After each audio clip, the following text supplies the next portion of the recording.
सच्चिदानन्दरूपाय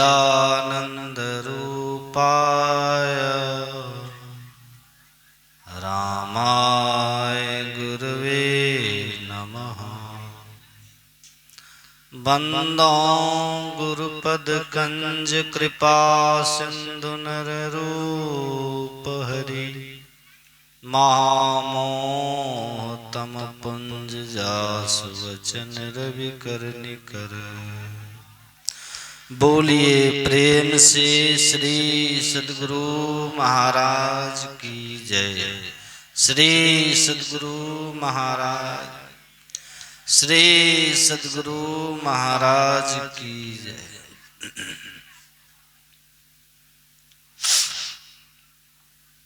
मंचासीन श्रद्धे रजनीश बाबा, परमादरणीय सत्संग प्रेमी महान भाव, धर्मानुरागिनी माताओं एवं धर्मशिला बाबा, सत्संग में शांति की बड़ी महिमा है और आप लोग बड़े शांति पूर्वक सत्संग सुन रहे हैं। पर उस शांति में कोई इतने शांत हो गए हैं कि नींद की स्थिति में चले गए। तो इतनी शांति की भी जरूरत नहीं। जागत नगरी में चोर न लूटे, झक मारे जमदूता। तो जग करके रहिएगा। रात्रि का सत्संग है तो जमदूत झक मारे। इसीलिए नींद से थोड़ा बचिए, नहीं तो आप सुन नहीं पाए। और बात नहीं कीजिएगा आपस में। बातचीत करने से आप ठीक से सुन नहीं पाए, आप फिर दूसरे को भी सुनने नहीं देंगे। सत्संगति में आए के बात करे कुछ और, ते अपराधी मानवा नरक पड़े ते ठोर। ये कितनी बुरी बात। जो सत्संग हमारे मुक्ति का साधन है, जिस सत्संग से हमें मोक्ष की प्राप्ति हो, ऐसे पवित्र स्थान में आकर, ऐसे पवित्र कर्म में आकर और हमारे जीवन में अच्छा के जगह बुरा हो जाए तो कितना दुर्भाग्य है। कल मैं कहा था, अपराह्न में कहा था कि सौभाग्य जगे जब संत मिल। यही शुभ दिन, यही शुभ घड़ी, नहीं तो लगन मुहूर्त सब झूठ है। सभी बिगाड़े काम, अब पलटू शुभ दिन शुभ घड़ी, याद पड़े जब नाम। लगन और मुहूर्त की बड़ी हम लोग व्यवस्था रखते, मिलाते हैं ना कुंडली। विवाह करते हैं तो लड़का लड़की का कुंडली मिलाते हैं। लगन है कि नहीं, बिना लगन का शादी करते हैं? शादी तय करते हैं लग्न और मुहूर्त देखते हैं कि नहीं? कहते हैं लड़का लड़की का योग मिल रहा है। सबका योग मिलाते हैं, जो अपना भाग्य करता है उनकी बात अलग है।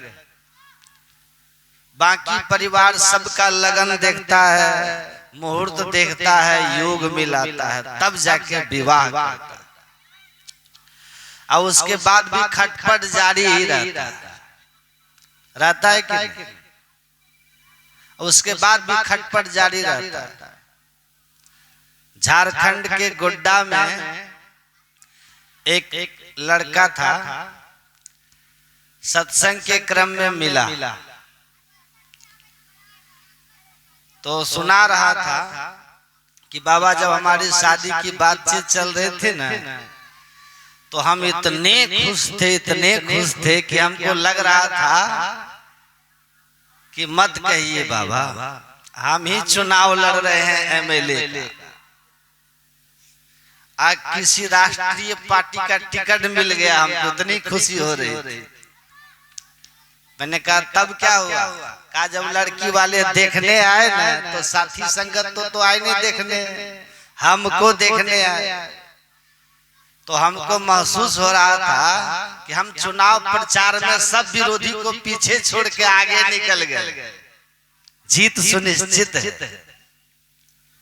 जब विवाह हो गया बाबा तो समझिए कि चुनाव जीत गए, ऐसी खुशी हो रही थी। अब पहली बार जब ससुराल गए तो सास ससुर साला सरहज साली अड़ोस पड़ोस रिश्ते नाते इतना मान आदर ससुराल में मिला।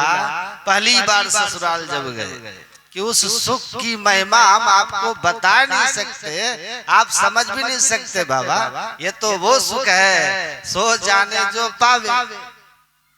जो पहली बार विवाह करके ससुराल गए हैं उनको पता है कि कैसा आदरमान होता है बड़ा। तो उस पहले बार के ससुराल जाने पर हमको लगा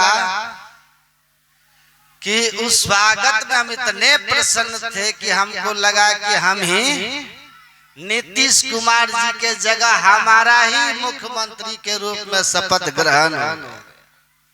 हम इतने महान हो गए, इतना सुख इतना आदरमान हुआ। कितने साल हो गए शादी के तुम्हारे जी? कहा 4 साल। हम बोले अब कैसा लग रहा है? कहा अब तो लगता है लालू जी की तरह चारा घोटाला में फंस गए। तो योग तो मिलाते हैं और लगन भी मिलाते हैं। अब फिर गड़बड़ घोटाला कैसे हो जाता है? गड़बड़ घोटाला क्यों हो जाता है?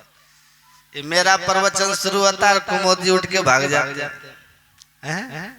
कहाँ गए? हमारे प्रवचन में सब उठना शुरू हो जाते हैं। बिठाइए उनको, बुलाइए। जो सत्संग में हमको बुलाए हैं ना उनको हम बिठाते हैं सत्संग, तब ये प्रवचन करते हैं। अब जब तक नहीं आएंगे प्रवचन नहीं करेंगे। उनको बिठाइए,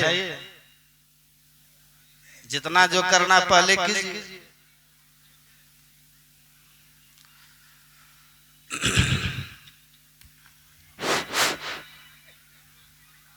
डॉक्टर साहब कमलेश्वरी बाबू मंच पर कृपा करें।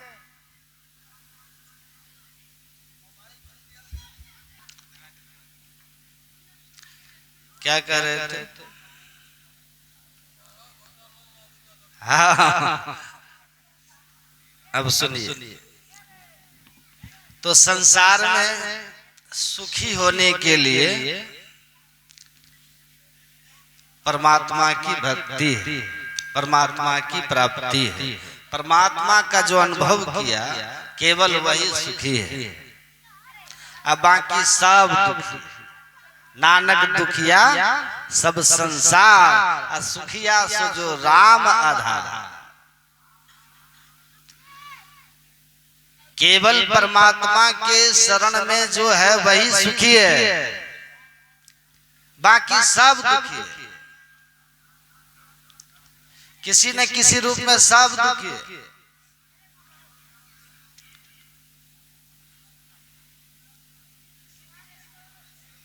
अल्लाह मत करो, इधर हटो सब।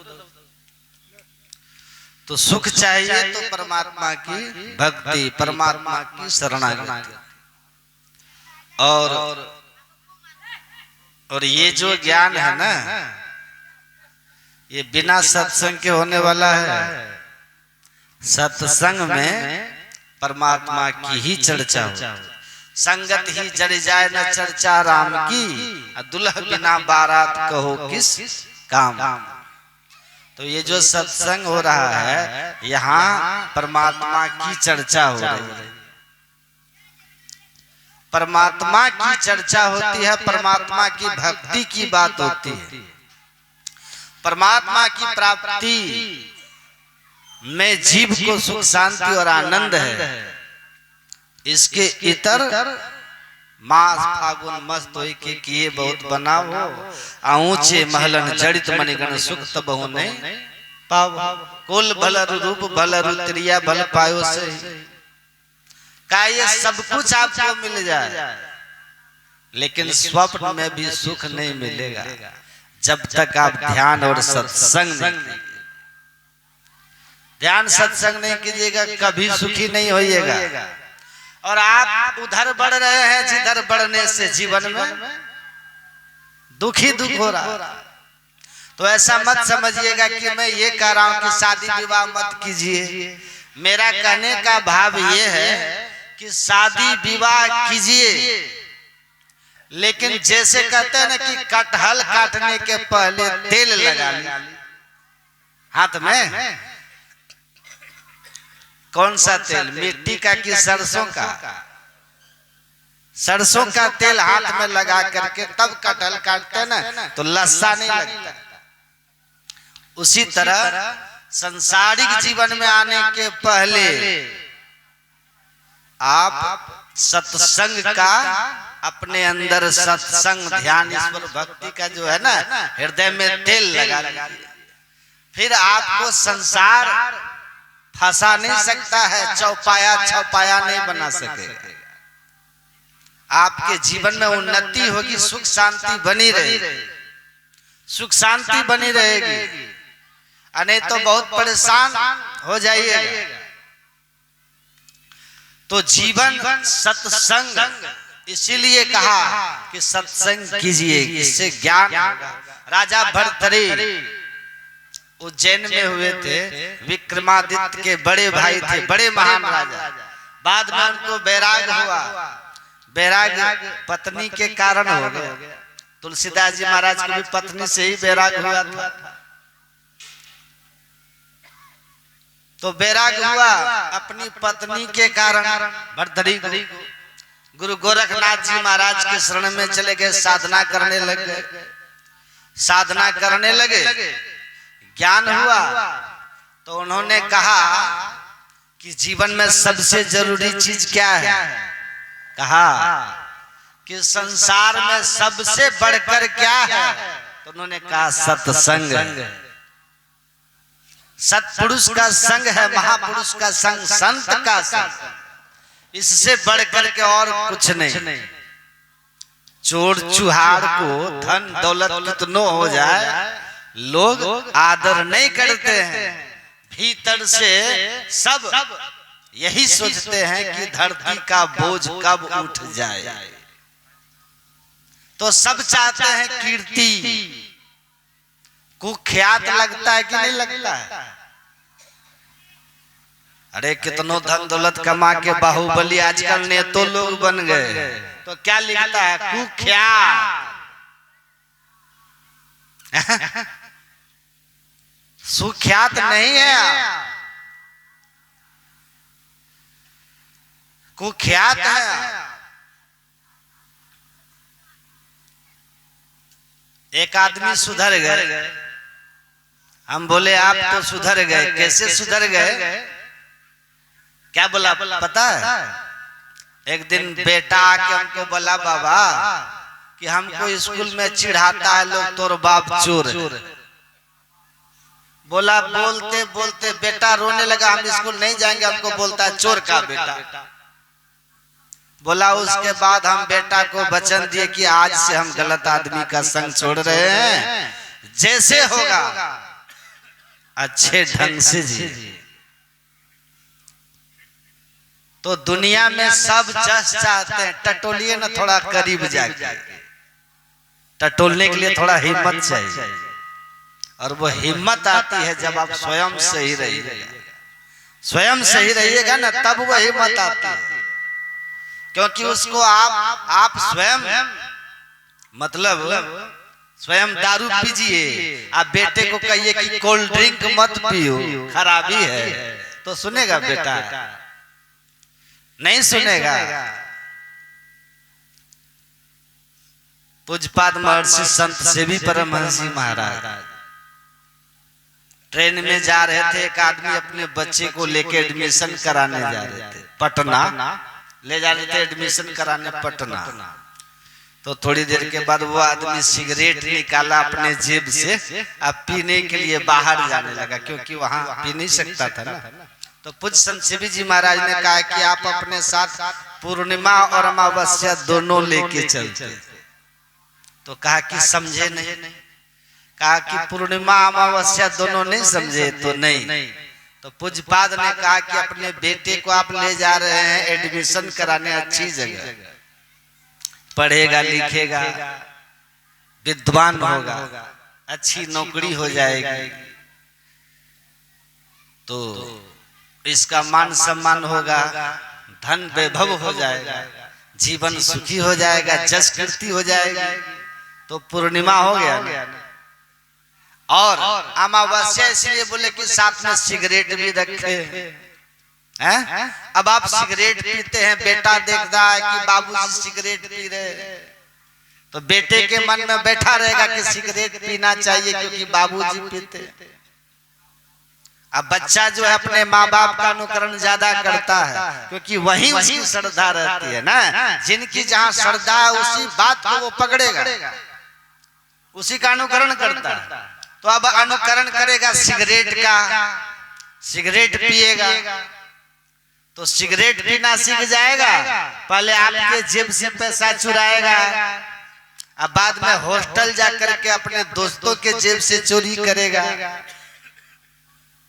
सिगरेट पीने लगेगा तो और भी गंदी आदतें आएंगी, क्योंकि संग जब एक दोस्त आता है ना, तो दो चार दोस्त लेके आता है, फिर धीरे धीरे और दोस्त आएगा, तो जेब कतरा से जो है थोड़ा बड़ा चोर बन जाएगा। हो सकता है अपराधियों के संग बड़े नशे का लत पड़ जाए, फिर अब बड़े अपराधी का संग करके बड़ा अपराधी बन जाएगा, जेल जाएगा, पुलिस की मार खाएगा, हो सकता है इनकाउंटर भी हो जाए।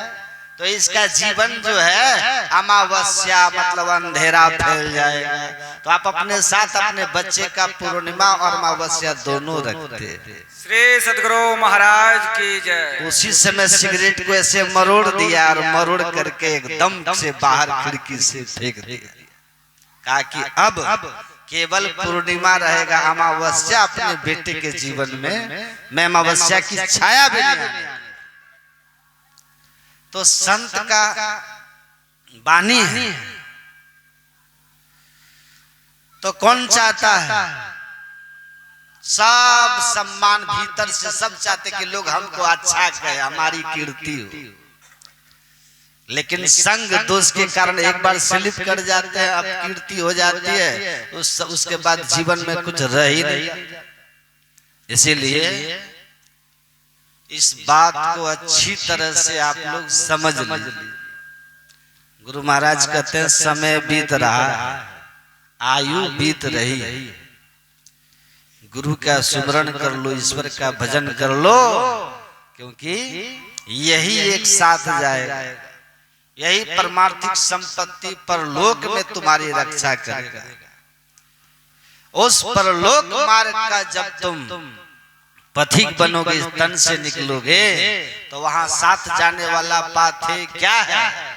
जा मार्ग के गाने जाए न कोसा, तहाँ हरि का नाम सदा संग तोसा। यही आपको काम आएगा। बाहर की यात्रा में धन दौलत काम आता है ना, उस अंतिम यात्रा में परमात्मा की भक्ति की पूंजी, सुमिरन, ध्यान, सत्संग, गुरु का ज्ञान, यही आपके काम आएंगे, आपके रक्षक बनेंगे, आपको शांति देने वाले, संतुष्टि देने वाले होंगे। अगर ये पूंजी आपने जमा नहीं की, कबो सत्संग ना कि ना भूखे को ना ही कछु दिन, पल क्या होगा? पूछे जमराज जब भाई, बचन मुख ना ही कही आई, पलटू दास लखी रोया, सुधर तन पाई के खोया। इसीलिए नाम सुमर नर बावरी, तेरी सदा नदी। संसार का भरोसा मत कीजिए, ये सपना है टूट जाएगा, और जो सपनों में रह गया वो खोएगा। जो जाग गया, हरि के भजन में लग गया, वही बाद में कुछ फिर पाएगा, और वही बाद में नहीं पछताएगा। नहीं तो पछताना पड़ेगा। जो सोएगा सो खोएगा। एक जमींदार थे, उनका एक नौकर था। अब बाल बच्चे सब बाहर रह के पढ़ते थे। कोई सर्विस करता था, पत्नी मर चुकी थी। 17-18 साल का एक नौकर था, जो 10-12 साल 5-7 साल की उम्र से ही उनके सेवा में टहल करता था। वहीं बड़ा हो गया था, मुंह लगुआ नौकर हो गया था, क्योंकि मालिक नौकर दो ही थे। ये भी नौकर को मानते थे मालिक। एक दिन नौकर जो है खीर बनाया। क्या बनाया? बड़ा सुंदर स्वादिष्ट खीर बनाया, लेकिन थोड़े सा बनाया। एक चम्मच खाने के साथ ही मालिक को लगा, अरे खीर तो एकदम अमृत जैसा हो गया। नौकर को कहता है मालिक कि खीर बहुत सुंदर बना है, एक काम करो, तुम कल बना के खा लेना, आज हमको ये खीर खाने दो। नौकर ने कहा कि नहीं, ये नहीं होगा। टेस्ट करा दिए, इसका क्या मतलब कि टोटल आप अकेले लपेट दीजिएगा, कल फिर ऐसा बने ना बने, ये नहीं होगा। दोनों आदमी बराबर बराबर खाएंगे, बंटवारा करके, आधा आप आधा हम। करे नहीं, सुनो ना, आधा आधा ना तुम्हारा पेट भरेगा ना हमारा पेट भरेगा। किसी को संतुष्टि नहीं होगी। इतनी खीर है तो तुम कल खा लेना। तो कहा तो ठीक है, हम ही आज खा लेते हैं, कल आप खा ही लीजिए। तो मालिक समझ गया कि फंसने वाला पार्टी नहीं, तो कहा कि इसको बेवकूफ बना देते हैं। खीर जब बासी हो जाएगा ना तो और टेस्टी हो जाएगा। कहा एक काम करो, न तुम खाओ न हम खाएंगे, खीर ढक के रख दो। कहा तब? कहा सुबह खाएंगे। कहा सुबह भी तो बांटिए के न खाएंगे, अभी बांट लो, हम अपना खा लेते हैं, आप अपना सुबह खाइएगा। कहा कि नहीं नहीं नहीं नहीं, बंटवारा सुबह भी नहीं, अभी भी नहीं होगा। कहा तब? कहा शर्त, दोनों आदमी सो, जो अच्छा स्वप्न देखेगा सुबह वही खीर खाए। स्वप्न किसका अच्छा हुआ वही खीर खाए। नौकर का ठीक है, शर्त मंजूर है। मालिक का ठीक है, सो जाओ। अब दोनों सो गए। सुबह उठ के मालिक फटाफट मुंह धो करके रेडी होकर के आया। देखता है नौकर सुतले, उसको जगह, रे मोहन उठ उठ उठ। उठ गया। अरे उठो उठो, जल्दी उठो, अभी तक देखो हम फ्रेश होकर के बैठे हैं, जल्दी आओ, जल्दी बात करो, सपना किसका बढ़िया है तय हो जाए। नौकर बोला, नौकर आया आंख कुल्ला उल्ला करके, बोला जी मालिक। कहा कि सपना सुनाओ, स्वप्न तुम क्या देखे हो? तो नौकर बोला कि सपने का शर्त आप रखें तो पहले आप न बताइए। मालिक सोचा कि हम कोई स्वप्न बोले, आई उससे बढ़िया स्वप्न बोल जाएगा। हम कहेंगे हम भारत के प्रधानमंत्री हो गए, तो ई कह देगा हम अमेरिका के राष्ट्रपति हो गए, तो स्वप्न तो टप जाएगा ना। तो मालिक सोचा अच्छा इसकी समझ ही कितनी है, अनपढ़ नौकर है, इसको ज्ञान ही कितना है, ऐसा स्वप्न हम बोलेंगे कि इससे आगे ही बोल ही नहीं सकता। कहा कि देखो हम रात में स्वप्न देख रहे थे कि हम परमात्मा बन गए हैं।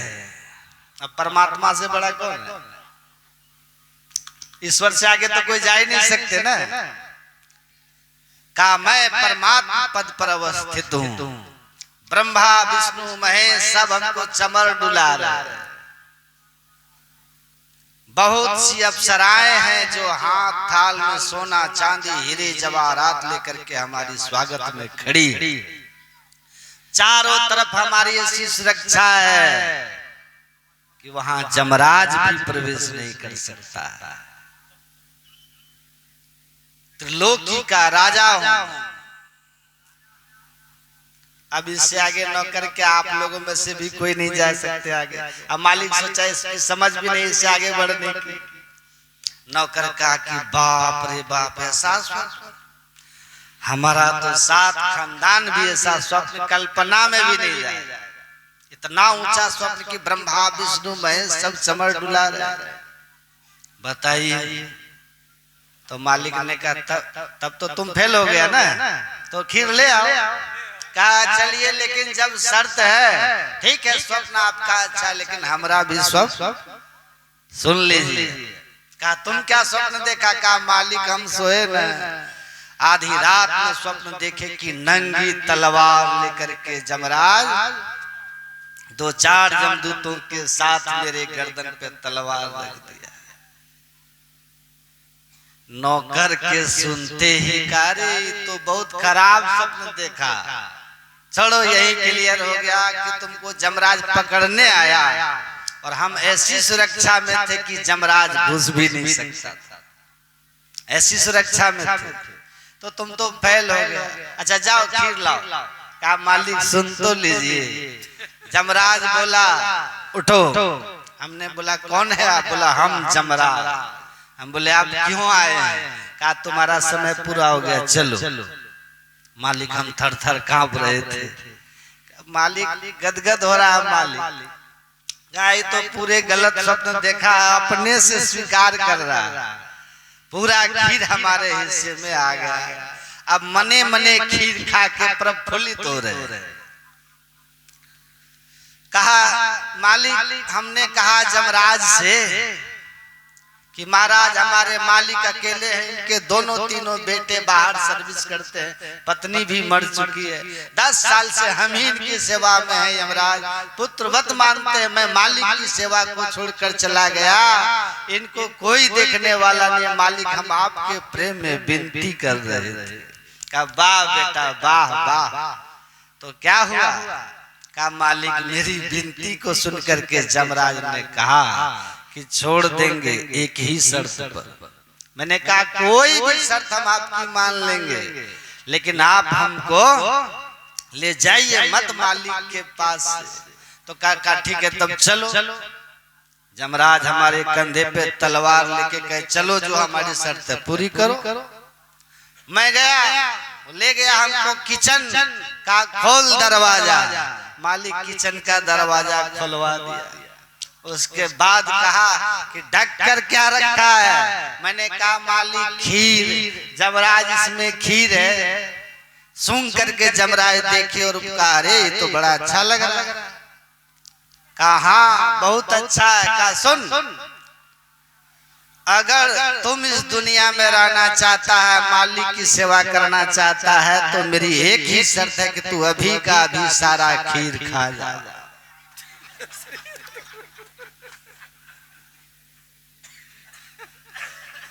सारा का सारा खीर तू अभी का अभी खा जाओ। मालिक आपके प्रेम में जमराज की बात को मान करके रात में सारा खीर खा गया। खा गया मालिक, सब खा गया। कहता है मालिक ने कहा अरे मूर्ख, जब जमराज तुमको कहा कि खीर खा लो सब, तो तुम हमको क्यों नहीं कहा? कहा मालिक गए थे जमराज के साथ, लेकिन सुरक्षा ऐसी कड़ी थी कि जमराज को घुसने ही नहीं दिया। आप ऐसी सुरक्षा में थे कि जमराज घुस ही नहीं सका, तो हम कैसे घुस जाते? तो हम चुपचाप खीर खा करके आपकी सेवा के लिए बच गए। मालिक का सद्गुरु महाराज की जय। तुम बनते रहो स्वप्न में परमात्मा। स्वप्न में तुमको ब्रह्मा विष्णु चमर डुलाते रहे, अप्सराओं के नाच स्वप्न में तुम देखते रहो, लेकिन जो आधी रात में जगने का हिम्मत दिखाया वो खीर खा के ठाठ से सो गए। तो यही है ये दुनिया ऐसे ही सपनों की कहानी है। देखते रहो कि हम ये हो गए, हम वो हो गए, हम ऐसे हो गए, लेकिन जमराज जब आएगा तो सारा कहानी खत्म हो जाएगा। तो इसीलिए कहा कि जो जागेगा सो पाएगा, जो सोएगा वो खोएगा। देखते रहो, जाग मुसाफिर भोर भई अब रैन कहाँ, जो सोवत है, जो सोवत है सो खोवत है, जो जागत है सो पावत है। जागना यही है, माया मुख जागे सबे सो सुता कर जा। कहा सुबह जग करके जो केवल धन वैभव के चक्कर में लग गया वो सोया हुआ है समझो, लेकिन प्रातः उठ करके जो ध्यान में लग गया तब संसार के काम के लिए चला। ब्रह्म मुहूर्त में उठ जाओ, पहले ध्यान कर लो। कटहल काटने के पहले अपने हाथ में तेल लगा लो, लस्सा नहीं लगेगा। प्रातः उठ करके अपने हृदय को गुरु महाराज जी के बताए युक्ति से नाम सुमिरन करके ध्यान करके हृदय को भक्तिमय कर लो। दिन भर संसार का काम करोगे, संसार का लेप नहीं। गुरु महाराज की जय। फिर शाम में बैठ करके ध्यान कर लो। दिन भर काम करते हुए हाथ काम में मन राम में वाली स्थिति बना के रखो। निसंदेह आपकी ये स्थिति ऐसी रहेगी कि संसार में संतुष्ट रहिए, सुखी रहिए, दुखी नहीं रहिए। नहीं तो धन वैभव बहुत कमा लीजिएगा, कहीं न कहीं आपको जीवन में लगेगा कि कुछ न कुछ कमी है, कुछ नहीं हो सका, कुछ न कुछ कमी है, कुछ न कुछ कमी है। अपने जीवन से संतुष्ट रहिए, सब जाने वाले, कुछ रहने वाला नहीं है। तो हम अपने आप को मुक्त करने के लिए संत सदगुरु के शरण में रहे। सदगुरु मिले तो उबरे बाबू। देखिए यमराज के यहाँ नचिकेता गया था यमराज के पास, कहा हमको मुक्ति का उपाय बताइए, इस जन्म मरण के चक्र से छूट करके यमराज आपका मेहमान न बनो, बताइए उस धाम के बारे में जहां जाकर के फिर आना ना पड़े, जम पास में फंसना ना पड़े। तो यमराज ने कहा कि उसके बारे में हम सुने हैं, लेकिन हमको भी पता नहीं है कि कहाँ है। उसका राह बताने वाले श्रेष्ठ पुरुष होते, संत पुरुष होते। उत्तिष्ठत जागृत प्राप्य वरान्य बोधत, उठो जागो और श्रेष्ठ पुरुष के समीप जाओ, संत के पास जाओ। वे संत आपको वो मार्ग बताएंगे जिस मार्ग पे चल करके आप जन्म और मरण के चक्र से मुक्त हो जाएंगे। तो यमराज ने कहा कि संत के पास जाइए, वही इस रास्ते को जानते हैं और वही ये रास्ता आपको बता सकते। तो इसलिए कहा कि सतगुरु गुरु बिन ना कोई कबहू, ईश्वर स्वरूप संत सदगुरु के अतिरिक्त कोई नहीं जो आपको ये जम फेरा से निकाल सके, आपको बचा सके। या ते उठो सतगुरु गुरु हेरो, सेव करो बहु तेरा रे, तन मन धन आत्म तिनके पद अरपि बचो जम फेरा। कहते इनकी सेवा की, सेवा करना क्या है? इनके बताए हुए रास्ते को अपने जीवन में अपना लेना, यही इनकी सेवा। सत्संग करो, ध्यान करो और अपने को पाप कर्म से बचा के रखो। बस 3 काम करो तो गुरु की सेवा है। 3 काम को नहीं करो तो गुरु मुख होकर के भी गुरु सेवा नहीं। भगवान बुद्ध के एक शिष्य से भूल हो गई थी। उनको लोगों ने कहा कि आपका ये शिष्य आपके साथ में रह करके गलती कैसे कर गया? तब भगवान बुद्ध ने वहां कहा था, यो मम पश्यति सो धम्मम पश्यति, यो धम्मम पश्यति सो मम पश्यति, अपश्यमानम सम धम्मा माम पश्यति माम पश्यति। कहा जो मेरे साथ है वो मेरे बताए हुए धर्म के साथ है। जो मेरे बताए धर्म के साथ है वो मेरे साथ है। जो मेरे बताए हुए धर्म का आचरण नहीं करता है वो मेरे साथ रह करके भी मेरे साथ नहीं है। मेरे साथ रह करके भी मेरे साथ नहीं है। कौन? जो मेरे बताए हुए धर्म के मार्ग पर नहीं चलता है। मतलब शरीर संग रहे लेकिन विचार और आचरण आपका इनके अनुकूल ना हो तो आप संग रह करके भी बिना संग के हो। लेकिन जो गुरु बसे बनारसी शिष्य समुंदर तीर, एक पलक बिछड़े नहीं जो गुण होए शरीर। दूर भी रह करके आप उनके संग में रहे। अगर इनके बताए हुए रास्ते पे आप चल रहे हैं। श्यामाचरण लाहिड़ी का जब शरीर छूट रहा था तो उन्होंने कहा अपने शिष्यों से, शिष्य जब रोने लगे तो श्यामाचरण लाहिड़ी ने कहा था कि तुम बड़े महान पुरुष थे। श्यामाचरण लाहिड़ी ऊंचे दर्जे के गृहस्थ आश्रम में रह करके भी संतत्व की अवस्था में थे। अपने शिष्यों के उपदेश देते हुए उन्होंने कहा था कि देखो, श्यामाचरण शरीर का नाम नहीं है, गुरु नाम है ज्ञान का। गुरु तत्व ईश्वर होता है और उनमें और ईश्वर में भेद नहीं होता। इसलिए शरीर रहे या ना रहे इससे कोई फर्क नहीं पड़ता। गुजरे हुए लम्हों की कसक रहने दो, मंजिल को पाने की ललक रहने दो। गुजरे हुए लम्हों की कसक रहने दो, मंजिल को पाने की ललक रहने दो। आप भले रहो मेरी नजरों से दूर, पर मेरी नजरों में अपनी झलक रहने दो। ऐसा भाव होना चाहिए। आप भले रहो मेरी नजरों से दूर, लेकिन मेरी नजरों में अपनी झलक रहने दो। जो गुरु बसे बनारसी शिष्य समुंदर तीर, जो मेरे बताए हुए योग की विधि को नियम से करते रहोगे। श्यामाचरण ने कहा मेरे सुझाए हुए सतमार्ग का अनुसरण करते रहोगे तो समझ जाना मैं तुम्हारे हर वक्त संग ही हूं और तुम हमारे कृपा के छाया में हो। अगर तुम पुकारोगे तो अव्यक्त रूप से, अदृश्य रूप से हम तुम्हारी मदद करेंगे। अव्यक्त और अदृश्य रूप से मैं तुम्हारी मदद करता रहूं और तुम्हारा आध्यात्मिक और सांसारिक दोनों जीवन यात्रा को सहज कर दूंगा, सुखद बना।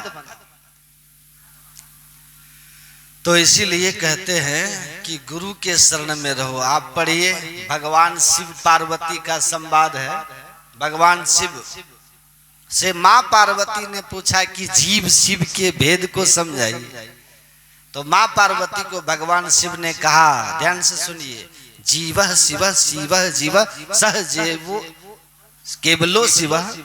जो जीव है वही शिव है, जो शिव है वही जीव है। जीव कुछ और नहीं, जीवो ब्रह्मवे पना परः। जीव कुछ और नहीं, ब्रह्म ही है, शिव ही है। तो फिर शिव समर्थवान होते हैं, ईश्वर समर्थवान होते हैं, जीव तो बंधन में पड़ा हुआ होता है। महादेव कष्ट भोगता है, जन्म मरण का चक्र भोगता है। क्यों? तब भगवान शिव ने कहा कि थोड़ा सा अंतर है देवी। क्या अंतर है महादेव? का आवरण का अंतर। कहते ना, घटमट प्रपंचन जब मिटे नहीं अंश का आना चाहिए। जीवात प्रभु का अंश है, जस अंश नभ को देखी। तो ये पर्दा के कारण ये आकाश जो था ना, पहले उस आकाश से मिला हुआ था। इस पर्दे के कारण नीचे का आकाश ये ससीम हो गया। ये पर्दा हट जाए तो ये असीम के साथ असीम ही हो जाए। तो वो कहते हैं थोड़ा सा अंतर है देवी कि शिव के जिस अंश पर, ईश्वर के जिस अंश पर आवरण आ गया वो जीव कहलाता है, ससीम हो जाता है, वो बंधन में हो जाता है। किस तरह? तो उदाहरण देके भगवान कहते हैं तुषा बद्धो गृही स्यात् तुषा भावेन तंडुलः। जैसे धान और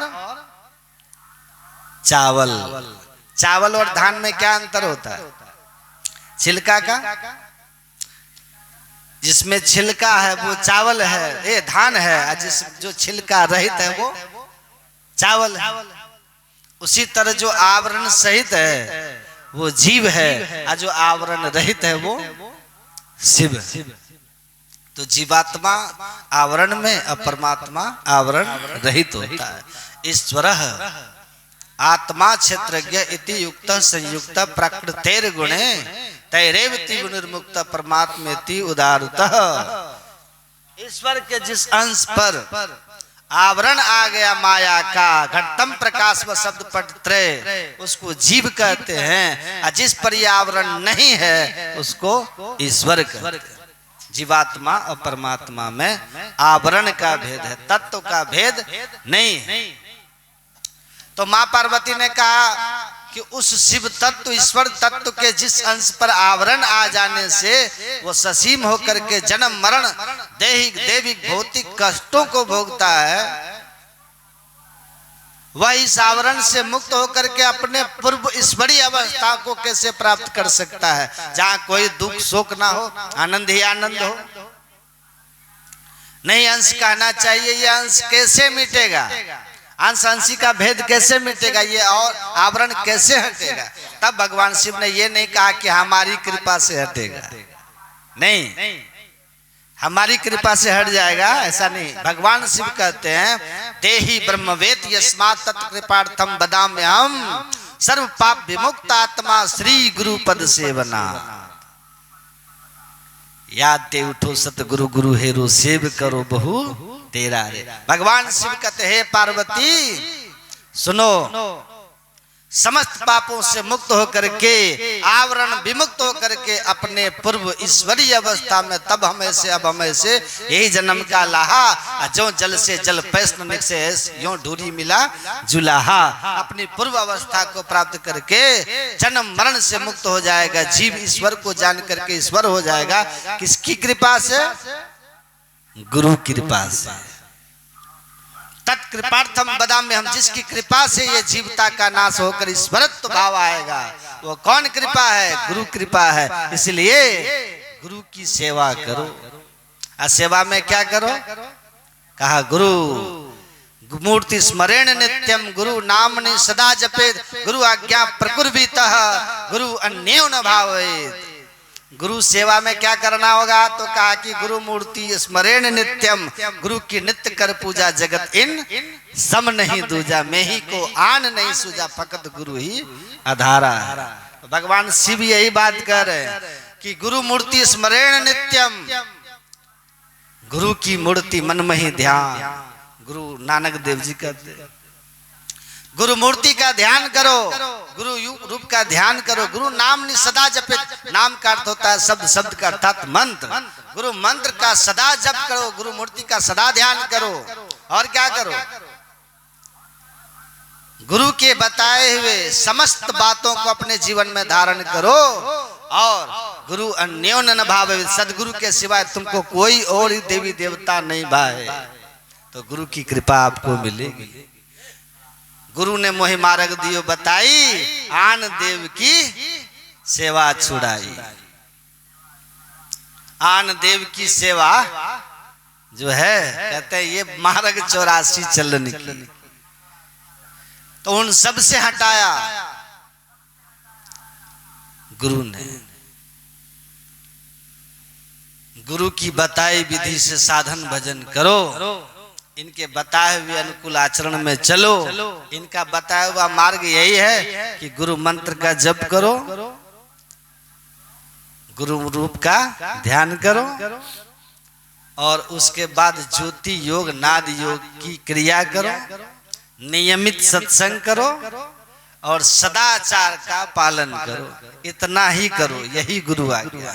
इसी से उनकी कृपा होगी और ये जम फेरा और जम घेरा आपका टूट जाएगा। ये सारे आवरण कट जाएंगे, हट जाएंगे, और आप अंश अंशी के भाव से मुक्त होकर परमात्मा से मिलकर एक मेघ हो जाएंगे। हम प्रभु प्रभु हम एक ही हुए। इनकी कृपा के बिना कुछ नहीं, बिना गुरु की कृपा पाए नहीं जीवन उधारा। सारे ग्रंथ को पढ़ के देख लीजिए, आप यही मिलेगा कि गुरु की कृपा, गुरु कृपा ही केवलम, गुरु कृपा ही केवलम मोक्ष मूलम गुरु कृपा। मुक्ति का मूल सदगुरु की कृपा। तो उस कृपा को पाने के लिए इनके आदेश उपदेश में चली संत इस धराधाम पर इसीलिए आते हैं कि हंस उबारन जीव चेतावन। इस धराधाम पर आते हैं संकट तारण सदगुरु जी, जीव को उबारते हैं इस जन्म मरण के चक्र से। तो हम अपने जीवन को गुरु के आज्ञा में रखें, सदाचारी का जीवन हो, खान पान की पवित्रता सबसे जरूरी। जिस आदमी का खान पान पवित्र नहीं होता उस आदमी से आप उम्मीद नहीं कर सकते, है ना। वो अध्यात्म के क्षेत्र में, धर्म के क्षेत्र में, साधना के क्षेत्र में प्रगति नहीं कर सकता, क्योंकि भोजन मन पर इतना गहरा प्रभाव डालता है, उससे ज्यादा प्रभाव क्या डालेगा। जैसा खाए अन्न वैसा होए मन, जैसा पिए पानी वैसा होए बानी। तो क्या करना चाहिए। एक बार एक राजा थे, उनके हाथी पे चढ़ के वो जा रहे थे, तो एक आदमी शराब पी करके राजा को कहता है, राजा ये हाथी बेचोगे, कितना में बेचोगे, बताओ जल्दी इसकी कीमत। तो राजा ने देखा, उनको बड़ा क्रोध आया कि हमारे सामने हमारे हाथी खरीद रहा है। अपने मंत्री को कहा इसको पकड़ करके कल हमारे दरबार में हाजिर करो। तो हाजिर किया उसको दरबार में, कहा कि जी तुम कल हमसे हाथी खरीद रहा था, तुम्हारी हिम्मत कैसे हुई।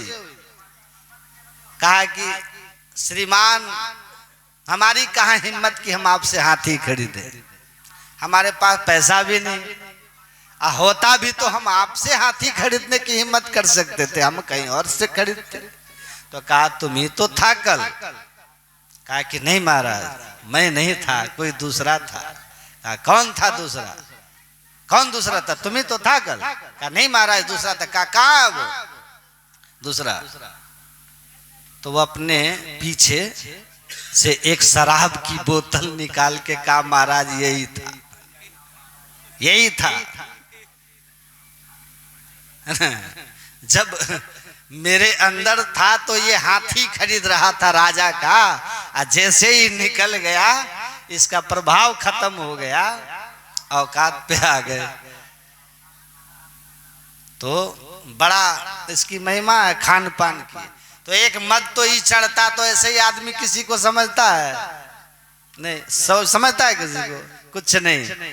एक शराबी पी के जा रहा है, दारू बंदी है बिहार में, फिर भी पीने वाला पी लेता है। हमको एक शराबी मिल गया, हम बोले अरे तुम पिया हुआ है क्या। तो कहा पिए हैं। तो हम बोले दारू शराब बंद है तो तुमको मिल कहाँ से जाता है जी। कहा बाबा आप लोगों को भगवान मिल जाते हैं, हमको दारू नहीं मिलेगा। श्री सतगुरु महाराज की जय। जाकर जा पर सत स्नेहु, असो तो ही मिले न कछु संदेहु। अरे जिनको जिस पर सत स्नेह है, परमात्मा पे सत स्नेह है तो परमात्मा आपको मिल जाते हैं। महाराज हमारा दारू पर सत स्नेह है तो कहीं न कहीं से आ ही जाता है। तो आ गया। अब ऐसे शराबी एक पी के जा रहा था, उधर से एक बूढ़ी माता जी चली आ रही थी।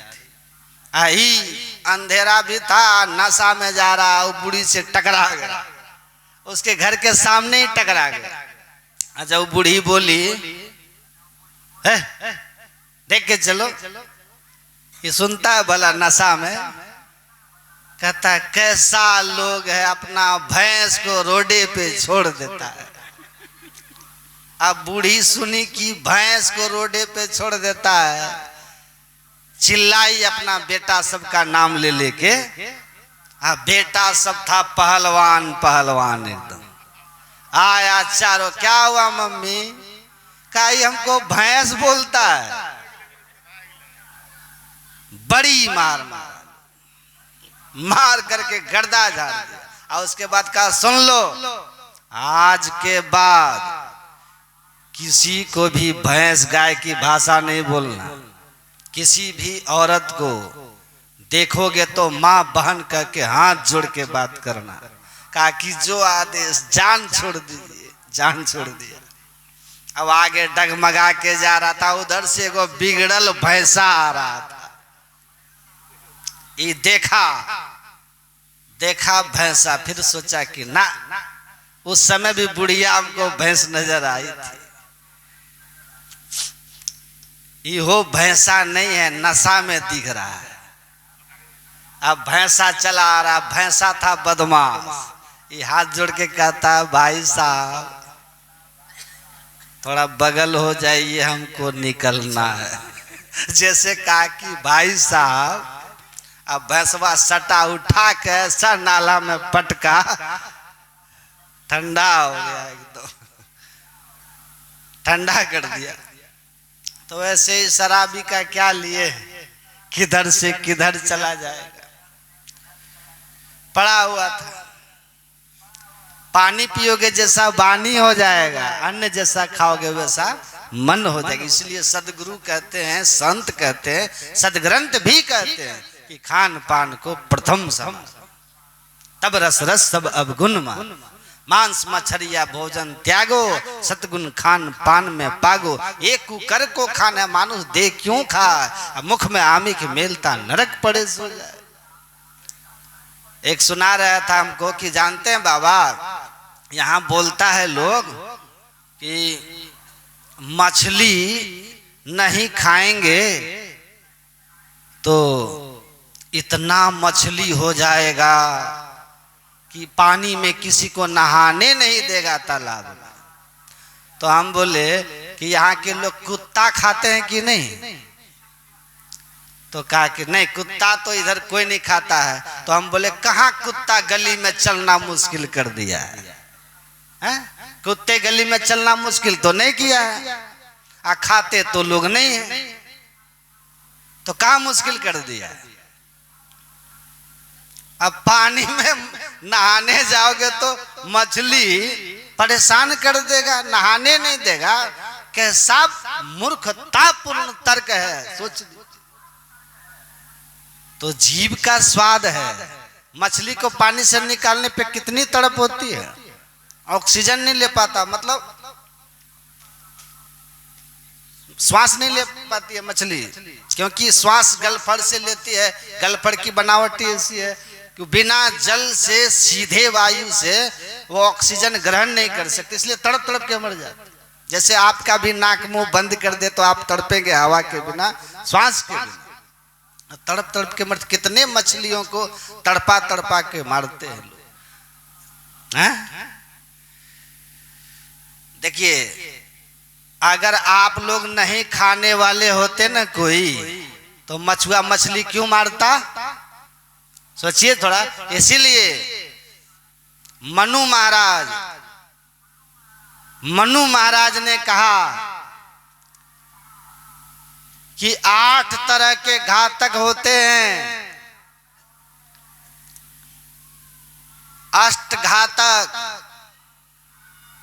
मारने वाला, मारने का आदेश देने वाला, मारने वाला, उसका टुकड़ा करने वाला,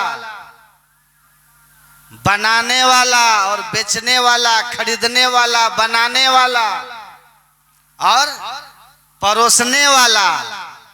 परोसने वाला भी समझी जी, थोड़ा और ले लीजिए, गए आप। खाने वाला तो सबके जड़ में बैठा है, खाने वाला। ये खाने वाला नहीं होता ना, कोई मछली मारता ना, कोई उसको बेचता, ना कोई खरीदता, ना कोई उसको काटता, ना कोई पकाता, ना कोई परोसता, ना काटता। ये जो 7 लोग पाप किया ना, सबके जड़ में कौन बैठा है? खाने वाला। एक माताजी दीक्षा लेने आई, कहती कि बाबा हमरे घर में तो कोई नहीं खाता है, लेकिन कभी कभी हमको बनाना पड़ जाता है। हम जानते हैं कि घर में कोई खाने वाला नहीं है, तो फिर आएगा कौन खाने वाला? वही बेटा होगा या दामाद होगा। हैं माताजी, वो गिद्ध को कहाँ बैठाते हैं? छप्पर पे गिद्ध पहले बैठ जाता था तो लोग सत्यनारायण भगवान का पूजा करवाते थे घर शुद्ध करने के लिए। वो गिद्ध जो है मछली खा के जाके देवता घर के पलंग में बैठ जाता है, नहीं बैठ जाता है? सोचिए, नहीं, उसके लिए भी बनाइएगा तो भी आपको पाप लग जाएगा। आप ये जान कर कि मांस हाहार खाना पाप है, आप उसमें सहयोग कर रहे हैं। बनाने का भी पाप है और जानबूझ करके किसी के पाप में सहयोगी बन जा रहे हैं, ये तो और पाप है। तो इसीलिए नियम धर्म के मार्ग पर चलना है तो पूरी निष्ठा से चलिए, ठीक है? तब ना लाभ होगा, तब लाभ होगा। कई लोग कहते हैं बाबा इतना दिन से भजन कर रहे हैं कुछ लाभ नहीं हुआ, तो ऐसे लाभ नहीं होगा। सुनिएगा, ठीक से पहले अपने जीवन का अवलोकन कीजिए। पारस और लोहे को इतना करीब भी लेके चल जाइएगा ना, तब भी लोहा सोना नहीं बनने वाला है जब तक वो पूरी तरह उसमें सट नहीं जाएगा। बनेगा? नहीं बनेगा। इसलिए खान पान की पवित्रता बहुत जरूरी है। ये शरीर को मंदिर कहा है, बिंदुनाथ महालिंगम शिव शक्ति निकेतनम देहम शिवालयम प्रोक्तम। देह को शिवालय का, जिस देह को शिवालय कहा है जिसमें साक्षात शिव निवास करते हैं, ये देह को आप कूड़ा घर बना के रखे हुए, जो मन हुआ इसमें डाल देते, जो मन होता है डाल देते। कहते हैं कि आपके द्वारा बनाए हुए मंदिरों में स्नान करके पवित्र होकर के आप पूजा करने जाते हैं और ईश्वर के द्वारा बनाया हुआ मंदिर में आप जो पवित्र चीज है सब डाल देते हैं बिना विचार किए। बताओ वो परमात्मा आपके इस मंदिर को बना करके दुखी होगा या सुखी होगा? उनको लगता होगा कैसे आदमी को ये सुंदर शरीर दे दिया, आगे नहीं मिलेगा, क्योंकि आपने इसकी कदर नहीं की। इसकी कदर करना सीखो, खान पान को शुद्ध रखो और सत्संग ध्यान के साथ इस जीवन की यात्रा को अपने मेहनत ईमानदारी से गुजार लो।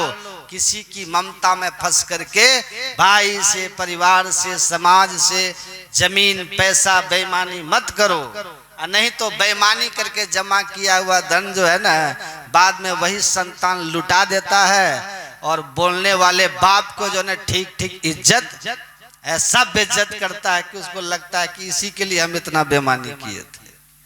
तो ईमानदारी से अपना जीवन को गुजारिए, किसी का बेईमानी से तानी मत कीजिए, मेल प्रेम से रहिए। आंख बंद हो गया सब खत्म, गुरु के शरण में रहिए। गुरु होना चाहिए, गुरु जांच परख के करना चाहिए। जो आदमी सदाचार में न रहे खुद, जिसका आचरण सुचाचारी सदाचारी नहीं है, जो सत्संग ध्यान में अपने को नहीं रखता, सदाचार में नहीं रखता है, वो मंत्र आपको बता भी देगा, उसके मंत्र से सिद्धि नहीं हो। ध्यान भले आप संत सदगुरु की करेंगे, लेकिन मंत्र बताने वाले की भी बड़ी महिमा होती है। अध कचरा कागजी ज्ञान, स्कूल की विद्या आप शराबी गुरु भी है ना तो आपको वो पढ़ा के सिखा देगा, क्योंकि उसमें बुद्धि का काम है। एक बुद्धि एक दूसरे